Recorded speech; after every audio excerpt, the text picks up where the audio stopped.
Nous allons parler aujourd'hui des 7 fois où le sang de Jésus a coulé pour nous. Il y a de la puissance dans le sang de Jésus-Christ qui a coulé pour nous de Gethsémané jusqu'à la croix. Il y a de la puissance pour votre délivrance, pour votre guérison, pour le pardon de vos péchés à travers le sang de Jésus qui a coulé 7 fois. J'ai déjà parlé et fait une émission qui s'appelait « La crucifixion de Christ comme vous ne l'avez jamais vu ». J'ai partagé dans cette émission les détails et des souffrances de Christ, les détails de la crucifixion. Lorsque Adam et Ève ont péché, Dieu a sacrifié un animal. Il fallait que le sang coule pour le pardon des péchés. Et 1500 ans avant la venue du Seigneur Jésus-Christ, Dieu avait instauré à travers la loi, entre autres le livre de Lévitique, les hommes devaient apporter un taureau ou un agneau sans tache, sans défaut, l'apporter au sacrificateur, et il est écrit que le sacrificateur trempera son doigt dans le sang et en aspergera 7 fois le voile du sanctuaire. 3 fois, 4 fois, 5 fois, 6 fois, 7 fois, devant l'Éternel. La croix s'est passée devant l'Éternel, devant le Père. Puis il est écrit, il appliquera de ce sang sur les 4 cornes de l'autel des parfums aromatiques devant l'Éternel, devant la tente de la rencontre. Et ensuite, il répandra tout le reste du sang du taureau ou de l'agneau sur le socle de l'autel des holocaustes situé à l'entrée de la tente de la rencontre. J'ai parlé de ces choses dans une série qui s'appelle « Les révélations du tabernacle ». 1500 ans avant que Christ meure à la croix, Dieu a établi ce qu'on appelle la Pâque. Ce que nous fêtons lorsque nous fêtons Pâques est en réalité la Pâque. Dans Exode au chapitre 12, Moïse va appeler tous les anciens d'Israël suite à une recommandation, à une instruction, à un ordre de Dieu. Et il va dire, allez prendre une petite pièce, une pièce de petit bétail pour vos familles comme un agneau et sacrifier l'agneau pascal. Vous prendrez ensuite un bouquet de branches d'hysope, vous le tremperez dans le bassin contenant le sang de l'animal et vous toucherez le linteau et les 2 portes avec le sang. Quand l'Éternel passera pour frapper l'Égypte et qu'il verra le sang sur le linteau et sur les 2 poteaux, il passera par-dessus la porte et ne permettra pas aux destructeurs d'entrer dans vos maisons pour vous frapper. C'est pourquoi le souverain sacrificateur, à l'époque de Christ, a déclaré et prophétisé sans le savoir. Il est de notre intérêt qu'un seul homme meure pour le peuple et que la nation tout entière ne disparaisse pas. Et devant Pilate, la foule ne réalisait pas ce qu'elle disait lorsqu'elle va déclarer que le sang de Jésus, que son sang retombe sur nous et sur nos enfants. En effet, cette prière a été exaucée, non pas en malédiction, mais en rachat de la malédiction, puisque le sang de Jésus a en effet couvert des multitudes d'hommes et de femmes qui ont mis leur confiance en lui. Alors il y a eu 7 aspersions de sang, comme le sacrificateur pouvait asperger 7 fois le voile du sanctuaire. Comme on apportait l'agneau pascal et qu'on répandait ce sang sur le linteau, sur les poteaux des portes, afin que l'exterminateur ne vienne pas tuer le peuple d'Israël. Il est écrit dans Luc au chapitre 22, Jésus se trouve à Gethsémané. Étant en agonie, il priait plus instamment, et sa sueur devint comme des grumeaux de sang qui tombaient à terre. Frères et sœurs, c'est dans le jardin d'Adam et Ève, c'est dans le jardin d'Éden qu'Adam et Ève ont fait le choix de consommer le fruit interdit par le Père. Et c'est dans un jardin que le Fils de l'homme a choisi de se soumettre à la volonté du Père. Le péché et la mort et la malédiction a été introduit dans un jardin. Et il fallait que Christ revienne dans un jardin, là où la peur et la honte ont été introduits, pour inverser la tendance et renverser la malédiction. Jésus se trouve à Gethsémané, et là, Ésaïe dit, à cause du travail de son âme. Ou encore, le mot travail est également le mot souffrance, à cause de la souffrance, de la peine, du malheur de son âme. En parlant de Jésus, il rassasiera ses regards par la connaissance qu'ils auront de lui mon serviteur juste justifiera beaucoup d'hommes et il se chargera de leurs iniquités. Il est écrit, car puisque la mort est venue par un homme, c'est aussi par un homme qu'est venue la résurrection des morts. Frères et sœurs, Jésus s'est retrouvé à Gethsémané et des grumeaux de sang ont commencé à couler, à tomber de sa tête à cause du travail de son âme, du travail de ses pensées. Le sang a coulé et ça a été la première effusion de sang. Là où Jésus était à Gethsémané, le sang de Jésus a coulé pour toi. Le sang de Jésus-Christ nous donne aujourd'hui la force de nous soumettre à Dieu. Parce que Christ, dans le jardin, s'est soumis à Dieu. Le sang de Jésus qui a coulé dans le jardin, de son front, de sa tête, nous donne la force d'obéir à sa volonté. Le sang de Jésus qui a coulé de la tête de notre Seigneur, du front de Jésus, nous donne la force et la capacité de résister à la chair et de marcher selon l'Esprit.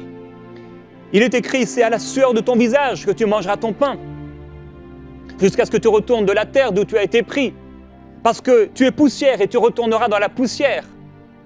Mais l'effusion de sang du front de Jésus a brisé la malédiction de l'insoumission et de la rébellion. Lorsque Christ a prié cette prière, Seigneur, non pas ma volonté, mais ta volonté, et qu'il s'est parfaitement soumis au Père, le sang de Jésus a coulé du front du Seigneur à cause de la douleur et de la souffrance de son âme. Et lorsque Christ s'est relevé, il est évident qu'il avait du sang sur le visage, du sang sur les doigts, du sang sur les mains. Il a été voir les disciples et il leur a dit, c'est le moment, le temps est venu, l'heure est venue. Ils sont arrivés là dans le jardin. Judas a embrassé le Seigneur.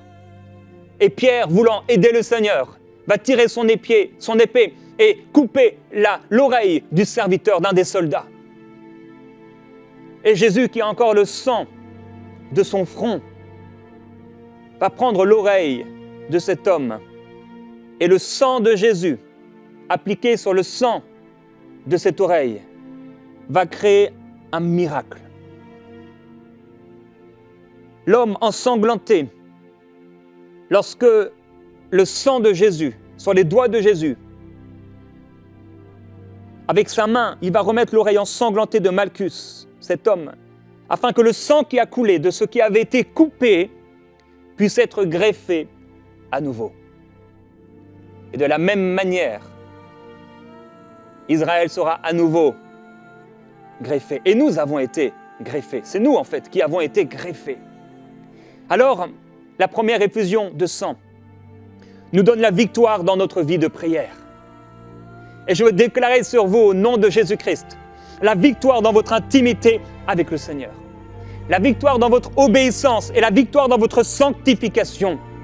Je veux déclarer sur vous, à cause du sang qui a coulé du front de Jésus, la victoire à Gethsémané pour votre obéissance à Dieu. Vous avez la capacité, vous avez reçu la capacité de vous soumettre à Dieu. Mon frère, ma sœur, tu as reçu la capacité surnaturelle de te soumettre à Dieu et d'obéir à Dieu. C'est pourquoi Jésus a dit que son fardeau était doux et léger et que ses commandements n'étaient pas pénibles. À cause du sang de Jésus qui a coulé de son front, tu as la capacité d'obéir à Dieu. La deuxième effusion de sang s'est passée alors qu'on a flagellé le Seigneur. Dans Ésaïe va dire « J'ai livré mon dos à ceux qui me frappaient ». La croix n'était pas encore venue. Mais Ésaïe voit ce qu'il se passe.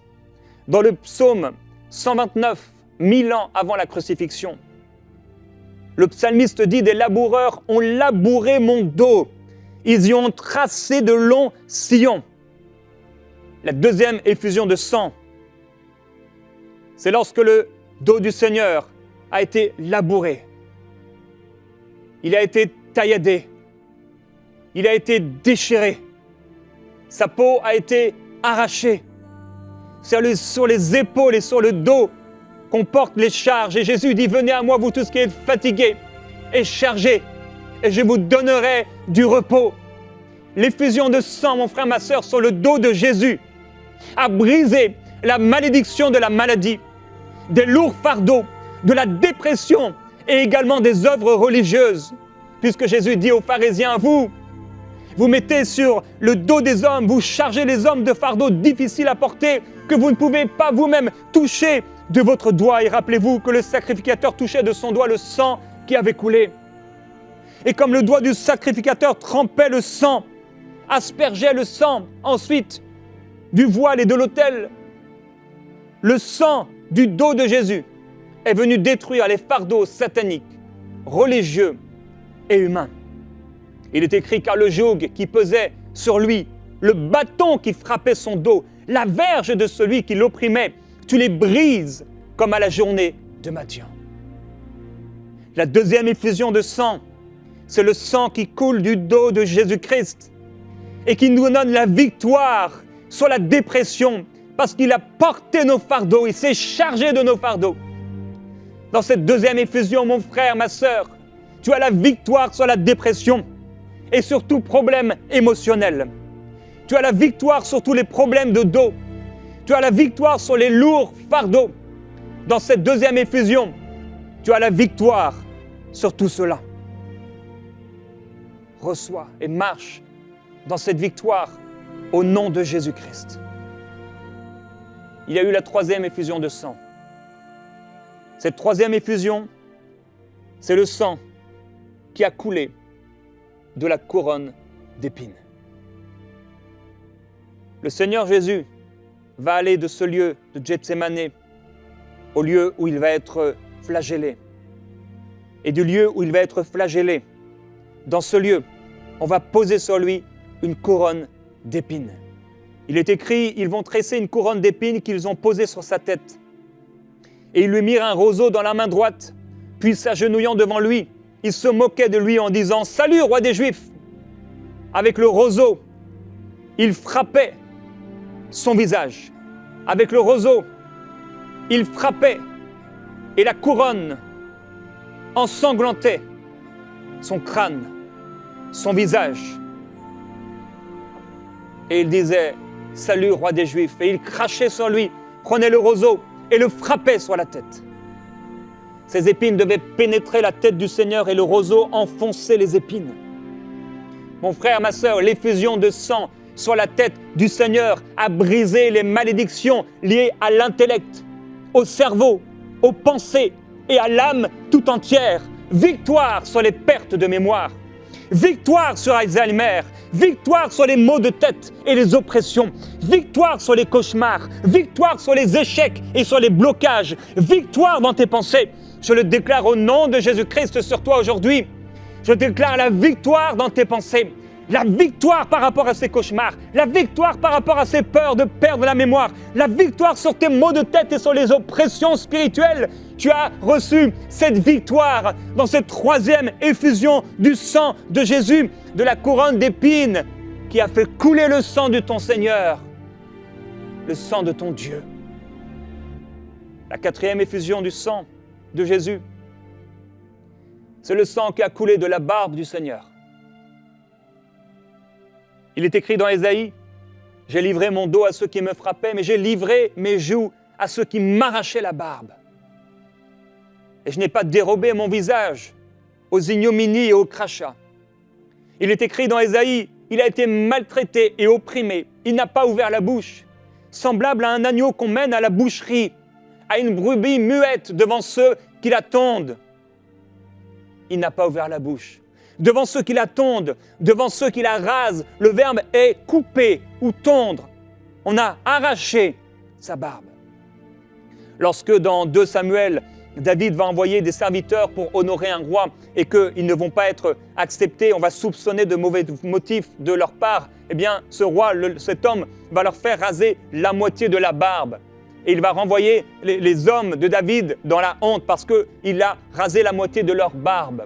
Et le roi a dit roi David, restez à Jéricho jusqu'à ce que votre barbe ait repoussé et ne revenez qu'ensuite. Pourquoi? Dans une génération où les hommes ne veulent plus de poils, eh bien, la barbe reste un symbole de virilité et de masculinité. Et arracher la barbe d'un homme était égal à bafouer sa dignité. Lorsqu'on a arraché la barbe du Seigneur, le sang a à nouveau coulé. En arrachant sa barbe, le sang pour le pardon de tes péchés et l'effusion de sang de la barbe du Seigneur a brisé les malédictions liées à l'identité. Dans cette effusion de sang, tu es libéré de tout problème d'identité. Tu es libéré maintenant de la honte. Tu es libéré de l'ignominie. Tu es libéré au nom du Seigneur Jésus-Christ du déshonneur. Le Seigneur te libère et il t'a libéré lorsque sa barbe a été arrachée, lorsqu'on a voulu lui donner une honte. Il a rejeté la honte. Cette honte, ta honte, est venue sur lui. Tes problèmes d'identité sont tombés sur lui. La barbe arrachée du Seigneur et le sang qui a coulé te donne la victoire sur tout problème d'identité. Le sang du Seigneur Jésus-Christ a coulé une 5e fois. Le sang a coulé des mains clouées à la croix. Le sang du Seigneur a coulé de ce lieu où, de Gethsémane, on l'a amené dans cet autre lieu, il a été flagellé. On a posé la couronne sur lui. On lui a arraché la barbe. Et le sang du Seigneur continuait à couler depuis le palais du gouverneur et tout le long du chemin. Le sang du Seigneur a coulé. Et là, ils l'ont crucifié.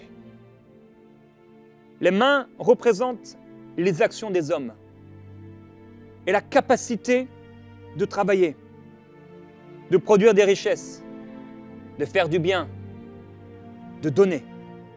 L'effusion de sang des mains du Seigneur Jésus-Christ a brisé les malédictions liées à la pauvreté. Dans l'effusion du sang des mains de ton Seigneur, alors qu'il a été cloué à la croix du Calvaire, il t'a donné victoire dans ton travail, victoire dans le travail de tes mains. Il t'a donné victoire sur la pauvreté, victoire sur la malédiction de la pauvreté.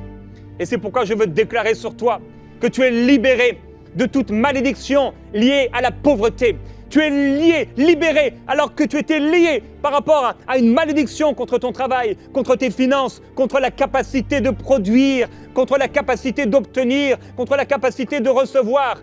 Le Seigneur Jésus-Christ, lorsqu'il a été cloué, lorsque ses mains ont été clouées, eh bien, il a été maudit afin que tu sois béni dans le travail de tes mains. Cette effusion, ce sang a été fait, cette effusion a été faite, ce sang a coulé pour que tu sois libéré, béni dans le domaine du travail et des finances. Le sang de Jésus-Christ a à nouveau coulé une 6e fois. Il est écrit, ils le crucifièrent. Et le psalmiste va dire, 1000 ans avant la croix, car des chiens m'environnent. Regardez Jésus sur la croix.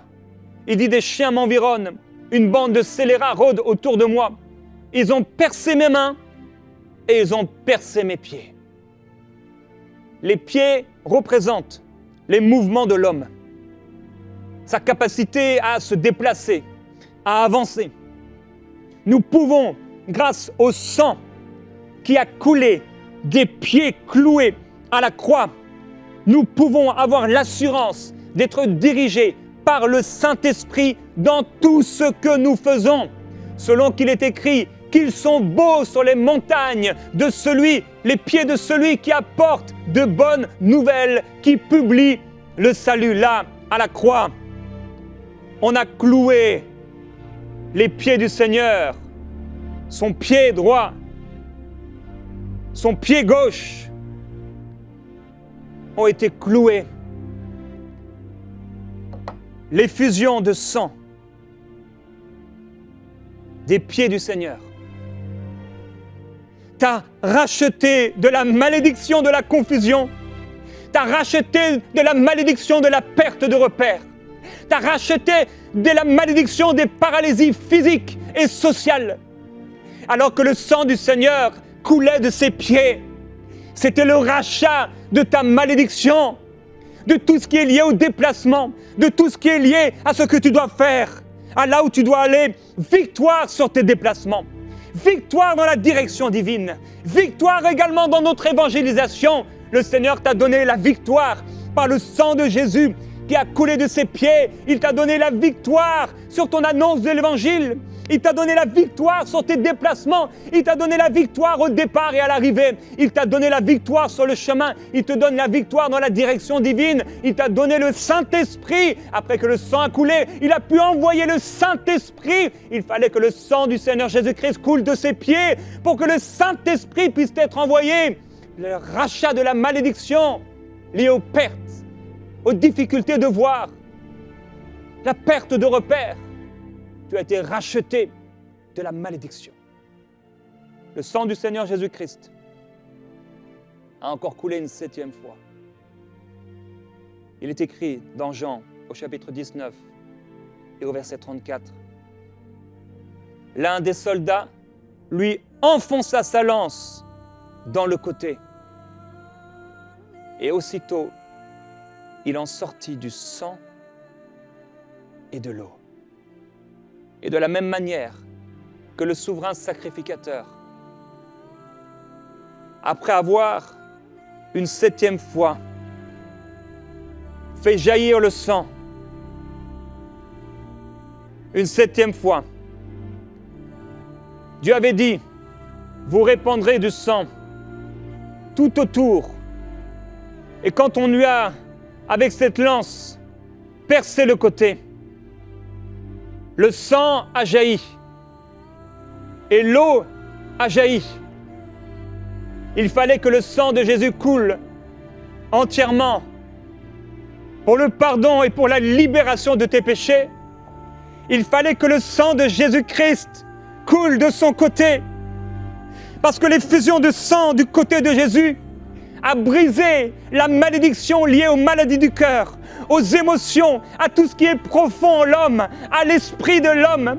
Il fallait que le sang coule du côté de Jésus-Christ pour te racheter de la malédiction de la mort, pour te racheter de toute malédiction liée à un problème de cœur, mais surtout à un problème du cœur, la perdition éternelle et les ténèbres dans le cœur de l'homme. Il fallait que le sang de Jésus-Christ coule de ce côté, de son côté, pour que tu sois racheté de cette malédiction liée aux émotions et à tout ce qui est profond en l'homme.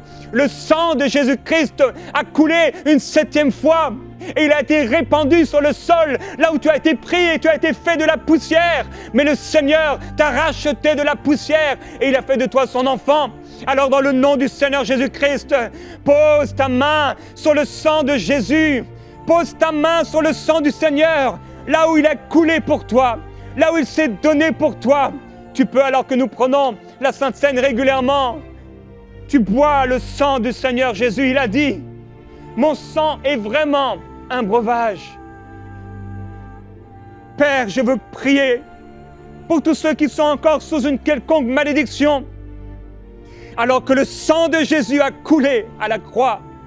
Le sang de Jésus-Christ a coulé à Gethsémané, nous rachetant de la malédiction dans nos pensées, dans nos âmes, nous rachetant de la malédiction de la dépression, nous rachetant de la malédiction liée aux problèmes de pensée psychologique. Ton sang a coulé par rapport à la volonté de Dieu. Tu es venu nous racheter de la malédiction du péché. Nous pouvons accomplir ta volonté. Ton sang a coulé alors que ton dos a été comme un sillon. Tu as été flagellé encore et encore. Et tu es venu nous libérer de la malédiction liée aux œuvres religieuses, aux fardeaux religieux, aux jougs sataniques, aux oppressions qui rendent le dos courbé de tes enfants. Tu nous as rachetés de la malédiction. Ton sang a coulé lorsqu'on a posé cette couronne d'épines sur ta tête et tu nous as rachetés de la malédiction liée aux pensées. Dans le jardin de Gethsémané, tu nous as rachetés de la malédiction liée aux pensées qui nous empêchaient d'accomplir la volonté du Père. Là a été crucifié le moi. Mais alors que la couronne a été posée sur ta tête, Jésus, tu es venu nous racheter de la malédiction de notre âme tout entière. On a arraché ta barbe. Cette barbe a été arrachée. Tu es venu briser toutes les malédictions liées à la honte. Toutes les malédictions liées à l'identité ont été détruites lorsque le sang de Jésus-Christ a coulé de sa barbe. Le sang de Jésus a continué à couler le long du chemin jusqu'à ce que ses mains, ses deux mains soient clouées, te rachetant de toute malédiction liée au travail, te rachetant de toute malédiction liée à la pauvreté. Le sang de Jésus-Christ a coulé, Père. Nous voulons te glorifier pour le sang de Jésus qui a coulé à la croix, nous rachetant de la malédiction de la pauvreté, nous rachetant de la malédiction liée au travail de nos mains. Et là, sur la croix, les pieds du Seigneur Jésus-Christ ont été cloués, nous rachetant de la malédiction dans tous nos déplacements. Nous avons été rachetés de la malédiction, de la confusion, de la perte de repères, des paralysies physiques et sociales par le sang qui a coulé des pieds du Seigneur. Nous avons été rachetés de la malédiction et nous avons été bénis pour annoncer la bonne nouvelle de l'Évangile. Et finalement, ce soldat, selon ce qu'il avait été écrit, a pris sa lance et percé le côté du Seigneur, faisant jaillir l'eau et le sang. Le sang du Seigneur a coulé de son côté, te donnant la victoire dans ton esprit, dans ton cœur. Il nous a fait passer des ténèbres à la lumière et nous sommes devenus le temple du Saint-Esprit.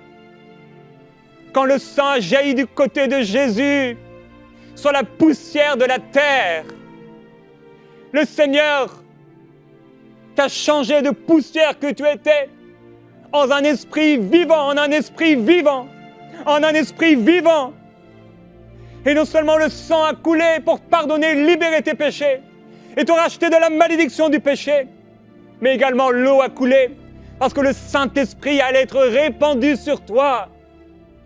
Le Saint-Esprit est avec toi.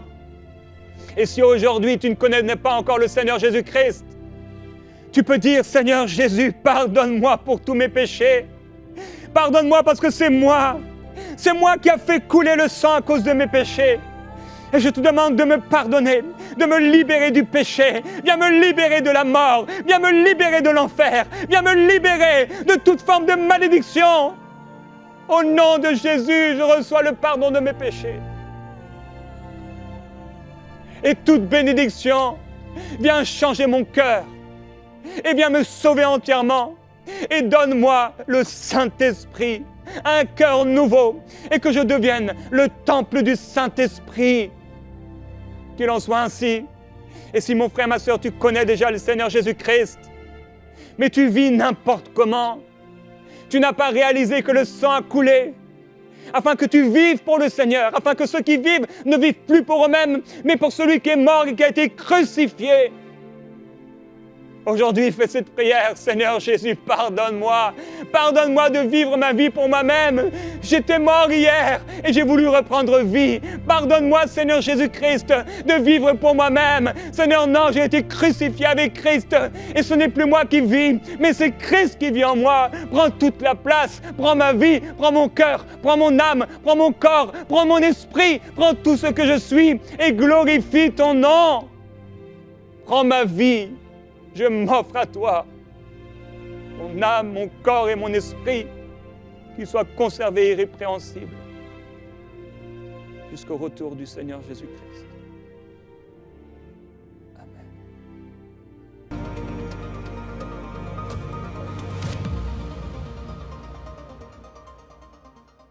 Comme vous le savez, une des missions de MCI est d'enseigner le peuple francophone à travers les médias et c'est exactement ce que nous désirons faire avec la toute nouvelle émission d'enseignement quotidienne Teach et également à travers EMCI Academy.